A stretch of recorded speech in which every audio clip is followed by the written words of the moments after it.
अब चलते हैं न्यूमेरिकल प्रॉब्लम नंबर 7 की तरफ, जिसमें हमारे पास दो ट्यूनिंग फोर्स जो हैं वो बीट्स प्रोड्यूस कर रहे हैं। हम लोगों ने पहले कंडीशन को डिस्कस करना है, उसके बाद डिटरमाइन करना है कि जो सेकंड बीट है स्टूडेंट्स वो किस फ्रीक्वेंसी की प्रोड्यूस होगी। आइए कंडीशन पढ़ते हैं। दो ट्यूनिंग फोर्स हैं, एग्जिबिट करेंगे बीट्स को। उन बीट्स की जो फ्रीक्वेंसी है स्टूडेंट्स वो है 3 हर्ट्ज।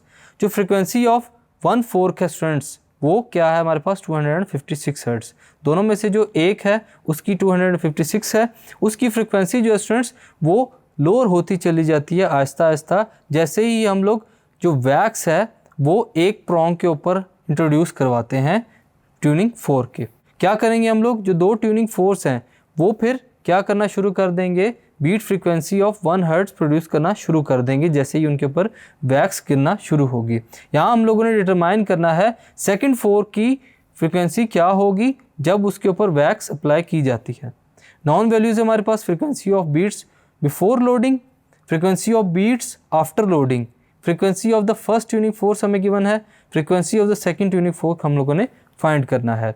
कंडीशन देखते हैं, हमारे पास जो फार्मूला यूज होगा वो क्या होगा, difference between frequencies f1 f2 is equal to plus minus n, which gives f2 is equal to f1 plus minus n। Further solve करेंगे, फॉर्मूले को जो हम लोग यूज़ कर रहे हैं वो क्या है, f2 is equal to f1 plus minus n।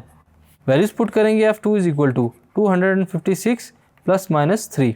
Condition जो हमारे पास प्रूव होती है स्टूडेंट्स वो क्या है, बाय लोअरिंग द फ्रीक्वेंसी। अगर हम लोग फ्रीक्वेंसी को लोअर करते हैं कि हमारे पास 256 हर्ट्ज़ का जो फ्रीक्वेंसी प्रोड्यूस करता हुआ ट्यूनिंग फोर्स का है उसकी हम लोग फ्रीक्वेंसी को लोअर करते हैं तो जो नंबर ऑफ बीट्स स्टूडेंट्स वो भी 2 यूनिट से डिक्रीज कर जाएंगे। इसका मतलब क्या है कि जो हमारे पास डिफरेंस होगा between the frequency of 2 tuning force वो क्या हो रहा है, डिक्रीज हो रहा है।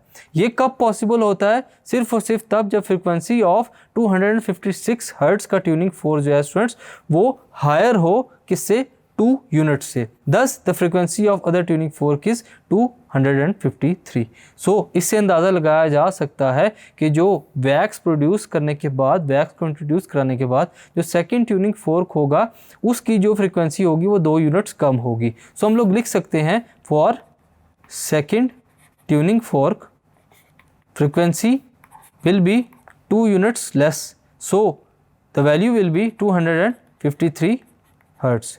सो स्टूडेंट्स इस न्यूमेरिकल प्रॉब्लम के अंदर हम लोगों ने उस रिक्वायर्ड फ्रीक्वेंसी को फाइंड किया जो कि सेकंड ट्यूनिंग फोर्क के लिए ज़रूरी थी। Thank you.